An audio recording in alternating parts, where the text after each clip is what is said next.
frente. Muito bem, estamos aqui de volta, são 19 horas 37 minutos e lembrando que você pode nos assistir, basta você entrar na página do Facebook do Tocando em Frente, que lá você vai ver o link para quem quiser assistir a gente pelo YouTube e você poderá ver nosso amigo Ivanildo José, ele está lá.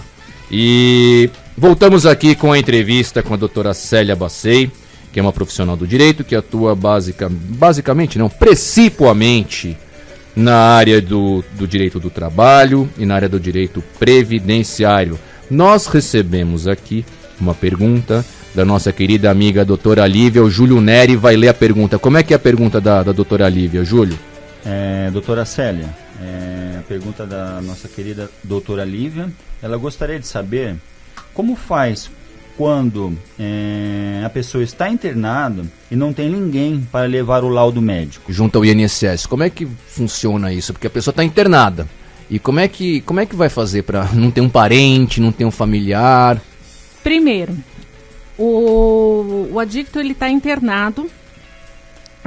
Ela vai entrar no site da Previdência Social, ela vai agendar uma perícia médica em nome daquele paciente, com todos os dados dele. Feito esse agendamento, ela vai ter que dar um jeito de mandar o paciente com alguém, fazendo companhia a ele, para que ele passe ao perito e leve os documentos necessários. E aí não também tem como fugir disso. E também tem que contar com um pouquinho do bom senso da comunidade terapêutica ou da Sim. clínica para poder ajudá-lo minimamente, né? As comunidades, elas têm o conhecimento de como entrar no site da Previdência, de como fazer um agendamento de perícia médica. Então eles fazem todo esse procedimento. Saindo a data dessa perícia, eles já ficam ali programados, levam o paciente com uma pessoa acompanhando e entrega toda a documentação. Doutora Célia, uma outra questão que quem levantou aqui foi o nosso amigo, companheiro, que está nos ajudando muito, o Alex Braga. Ele fez uma observação muito pertinente. Muitas vezes as empresas elas tentam procurar fuçar em Facebook, em rede social, para checar se a pessoa realmente está internada. A senhora conhece casos assim?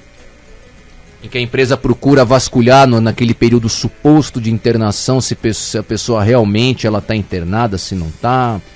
Não só para dependentes químicos, as empresas estão fazendo isso sim, é o departamento de RH, eles fazem isso para ver tanto em termos de dependência química, quanto a pessoas que tenham restrições em seus nomes, né? Isso é inconstitucional, isso não é possível e cabe aí.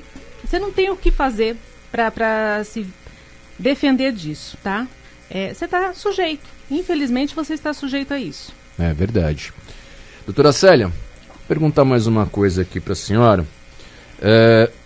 A gente tem situações, muitas vezes, em que, infelizmente, isso pode acontecer. É possível que, por conta de algum tipo de sequela, o dependente químico ele não tenha mais condições para trabalhar. Sim. Imagino eu que a senhora já tenha visto situações como essa. Como é que funciona isso? Se a pessoa, primeiro, essa pessoa ela tem algum tipo de benefício previdenciário, se esse benefício ele pode ser, por exemplo, uma incapacidade parcial, uma incapacidade total. Como é que funciona isso com relação a pessoas que eventualmente, em função do uso, do abuso de drogas, a pessoa tem algum tipo de sequela? Bom, neste caso, nós teremos assim, a pessoa fez uso por um certo tempo aí, aproximado dos entorpecentes, veio por um período aí de auxílio-doença e foi diagnosticado por um neuro, por um psiquiatra, de que hoje ele não tem mais capacidade laborativa. Quem determina o percentual dessa incapacidade é o médico perito da Justiça Federal, porque INSS nós estamos no âmbito federal. Então ele entra com uma ação junto ao Juizado Especial Federal, pedindo de pronto uma perícia médica para que seja avaliada aquela situação e ele pode inclusive pedir a aposentadoria por invalidez, se total ou parcial. Quem define isso é o perito. E nesse caso, a pessoa, por exemplo, ela pode, por conta de uma invalidez decorrente do uso de drogas, ela pode receber uma aposentadoria, no caso aí, por uma incapacidade total ou parcial, depende da situação. Depende de como sair o laudo do perito médico do juízo. Puxa vida, hein? Agora, também a gente fica... Minha preocupação, viu, doutora Célia, é que muitas vezes, e viu, Ivanildo José, minha preocupação é que muitas vezes a gente fica discutindo em tese as coisas. Então a gente fala, tem direito, não tem direito, tal, não sei o quê, nananã. E a gente fica muito com essa conversa, a doutora Célia gentilmente nos responde, mas a gente sabe que na prática é tudo muito mais difícil. Sim. Na prática as coisas não são tão perfeitas como o legislador imaginou. Né? Um bom exemplo a senhora acabou de nos dar com relação à estabilidade, com relação ao agente social, né? Com relação a uma série de coisas que a gente vê por aí. A senhora acha, doutora Célia, agora vamos expandir um pouco mais aqui. A senhora acha que o INSS, de uma maneira geral aqui, ele consegue atender bem essas demandas? Ou a gente ouve, eu por exemplo, não trabalho nessa área, imagino que eu ouço muito falar em filas, né? Em demoras no agendamento, em dificuldades de tudo quanto é tipo de situação. Imagino eu que com o dependente químico não deva ser diferente. E para quem trabalhe nessa área, deva sofrer muito com relação a esse tipo de assunto, ou estou exagerando aqui? Isso acontece, é normal. Nós temos dificuldade, estamos com muita dificuldade em agendamento, porque tivemos inclusive uma greve do ano passado, no qual acumulou muitos benefícios a serem solicitados. Perícias médicas, nós temos aí um número muito grande a ser feito. Então, é um reflexo, né? É um reflexo do que nós passamos desde o ano passado. E é normal, as filas são normais, a dificuldade no agendamento. Hoje eles deram uma modificada no site, agora quando você coloca o CEP do segurado, ele já te dá 3 possibilidades de postos mais próximos para atendimento. Isso é uma coisa que eu acho que ajudou. Veio para esse ano de 2016. Ivanildo José? Doutora, eu fico muito preocupado quando a gente afirma que as filas é normal. Fico muito preocupado com isso.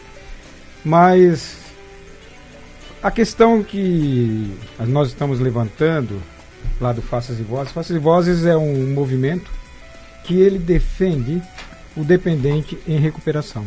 Sim. Ele defende os direitos. Porque nós não temos, o dependente não tem direito. Porque nós somos discriminados. Porque nós somos sem vergonha. Eu estou falando assim, na primeira pessoa, tá? Porque senão fica difícil eu falar das outras pessoas. Sim. Mas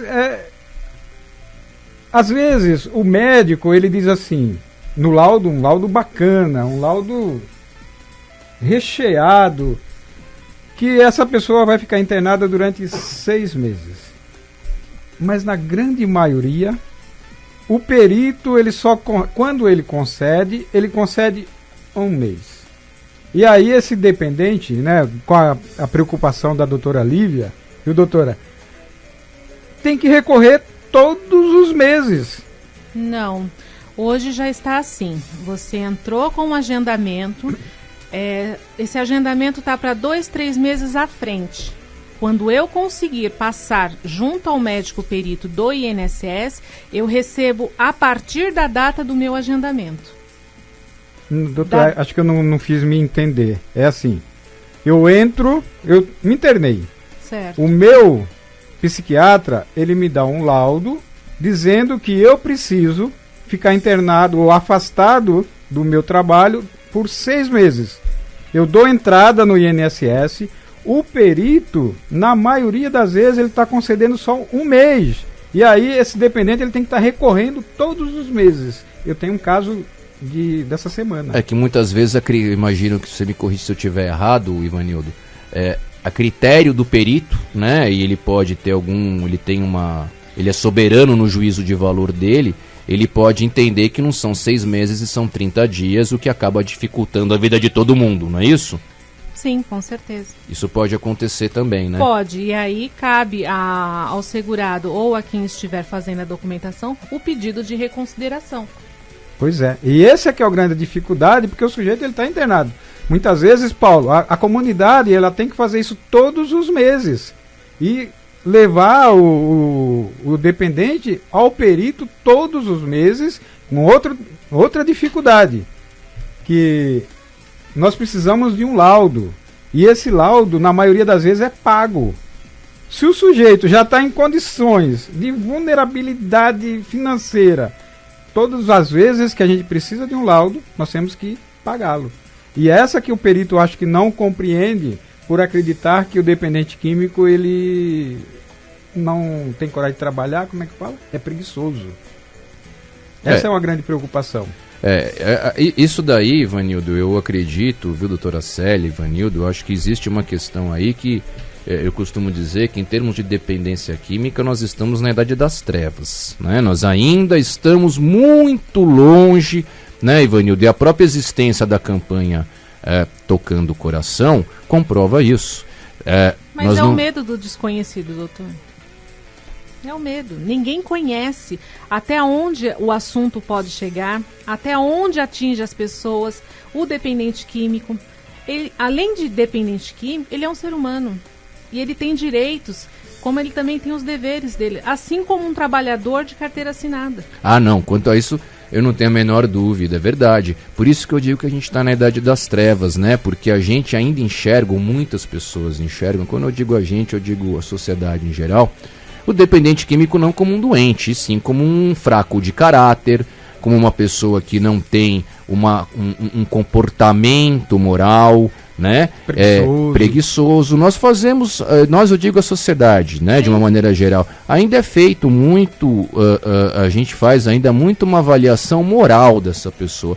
E a avaliação moral, meus amigos, a avaliação moral é o seguinte: um é melhor que o outro, julga e condena. Não tem conversa de doença, é julgamento moral. Quer ver um exemplo? Muito simples, que a gente vê hoje em dia, desculpe se eu me estendo aqui, mas eu acho que é uma boa conversa, viu, doutora Célia? Vamos falar um pouquinho de álcool. Porque todo mundo sabe com relação a crack, cocaína, né? Isso daí todo mundo sabe que faz. Vamos falar de álcool. Álcool, por exemplo, nós temos propagandas de álcool todos os dias na televisão, que ligam o álcool à sexualidade, apesar da violência que isso causa, principalmente contra a mulher, né? Nós sabemos que metade dos casos de violência doméstica são decorrentes do alcoolismo. Mas vamos deixar isso de lado, põe de lado isso. O álcool está relacionado ao sucesso esportivo, e o álcool sempre, toda a propaganda de álcool, ela traz uma vinhetinha dizendo assim: beba com moderação. Se eu não bebo com moderação e eu causo problemas para mim e para os meus próximos, o que eu estou fazendo? Eu sou um degenerado. Eu sou uma pessoa que moralmente é incapaz. Então a gente já tem esse problema lá na frente com relação ao álcool. E eu digo para a senhora, doutora Célia, que, olha, quando eu falo que o alcoolismo é uma doença, tem gente que fica de queixo caído. As pessoas não têm essa informação. E acho que é muito difícil, não, isso vai mudar, viu, Ivanildo? E o Faces e Vozes também já está trabalhando nesse sentido. É necessário, porque é uma doença. Se é uma doença, não pode ter julgamento moral. E eu acho que aí começa todo o problema que vai rebater isso no final, lá no trabalho da doutora Célia, por exemplo. Que vai ter um monte de dificuldade e vai ver um monte de gente que ficou um ano num período de estabilidade, trabalhando, e geralmente esse camarada é mandado embora. Eu conheço pessoas muito próximas a mim que viveram isso. Eu conheço gente, não posso dizer nomes aqui, porque documentalmente não tenho como provar, mas eu conheço gente que faz acordo com a empresa, que a empresa paga a internação, viu, Ivanildo? Paga a internação para a pessoa, e a pessoa abre mão, entre aspas, da estabilidade. Olha só que coisa, né?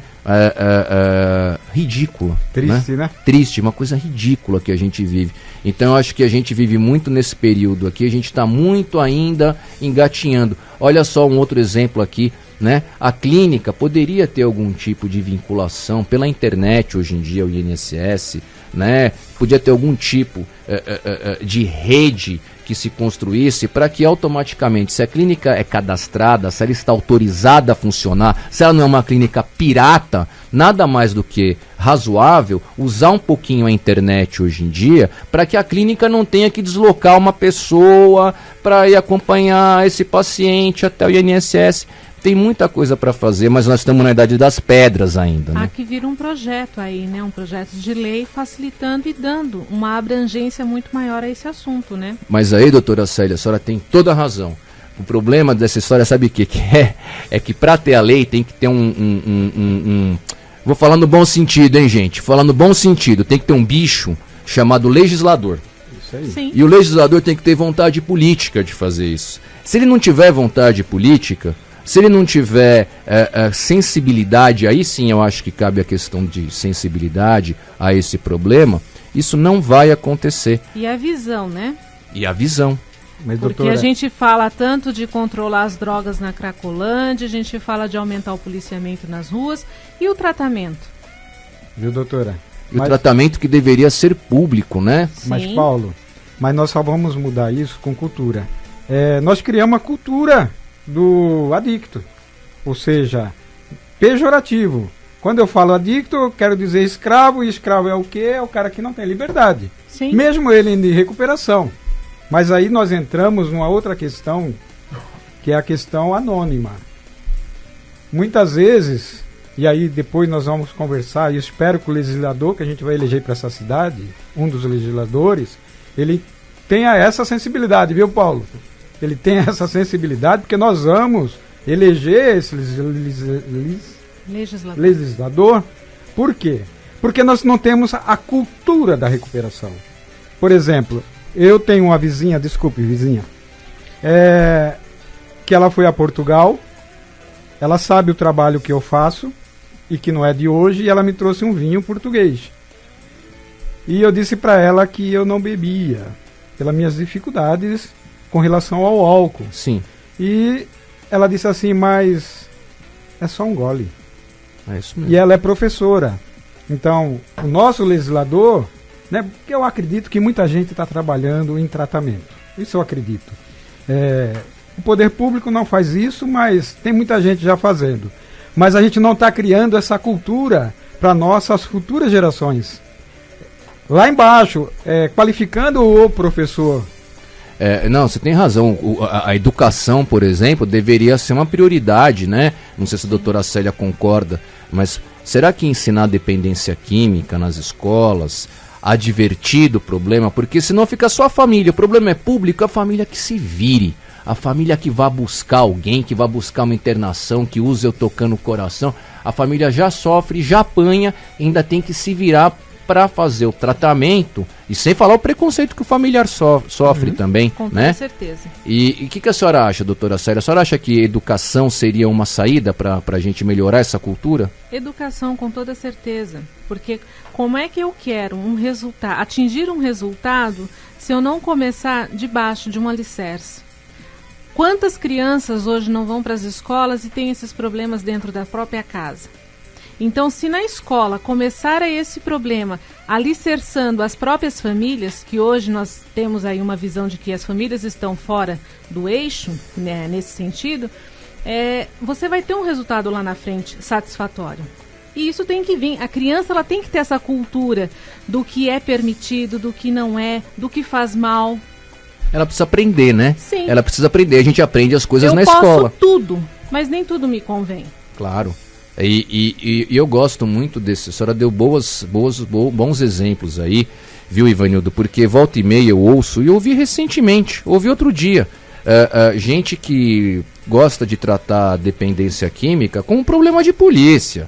Prende, joga numa cadeia e que se dane, arranque ele da minha frente. Eu já ouvi gente de bairros, né? De representantes de bairros em que tem uma concentração, por exemplo, de dependentes químicos, falar, isso aqui pra mim é que nem feira. Não pode ficar na porta da minha casa, eu não gosto disso. E é a cultura do prender. prende e arrebente e jogue no sistema carcerário, no sistema penal, que tá muito bem, viu? Tá sobrando vaga nas penitenciárias. Só que o dependente químico hoje, ele é visto de uma outra forma. Ele vai chegar numa delegacia, ele vai assinar um termo circunstanciado, um TC, e vai sair. Mas quem decide se ele é usuário ou traficante? Quando ele quando ele fica preso para aquelas averiguações, se ele tem uma quantidade acima do uso, ele trafica. Abaixo é para consumo. Então, se consumo, ele assina um TC e sai. Não tem o que fazer. Já pensou o que seria das delegacias, dos distritos policiais, encher aquilo de dependente químico nas periferias? Então não é um problema de polícia, certo? Com certeza. Problema de saúde pública. É um problema de saúde pública. Aliás, a OMS, recentemente, num debate que foi feito lá... Mas eu jogo a minha culpa lá na segurança pública, porque eu fico omissa. A senhora tem razão. E é muito mais fácil, né? Sim. É muito mais fácil. Eu jogo ali no telhado do vizinho e no meu telhado tá tudo bem. É isso aí. E eu começo a tratar com uma questão de segurança pública aquilo que é uma doença. Nós vamos prender doente. Nós vamos prender doente. Olha só, nós estamos pior que... E olha a demanda. E olha só, nós estamos aqui num programa, né, doutora Célia? Me perdoe ter me desviado um pouco o assunto, em alto nível, com a doutora Célia, uma profissional do direito renomada, falando a respeito dos direitos do dependente, de questões previdenciárias. Mas na prática, doutora Célia, o que a gente vê é gente querendo tratar o dependente químico como um problema de polícia. Nós estamos, viu, Ivanildo José, nós estamos na idade da Inquisição. Só está faltando queimar. Só tá faltando queimar as pessoas. E olha, o que vai ter de gente, aí nós vamos ter eleição, o que vai ter de paraquedista, que nunca teve nada a ver com dependência química, com familiar, né?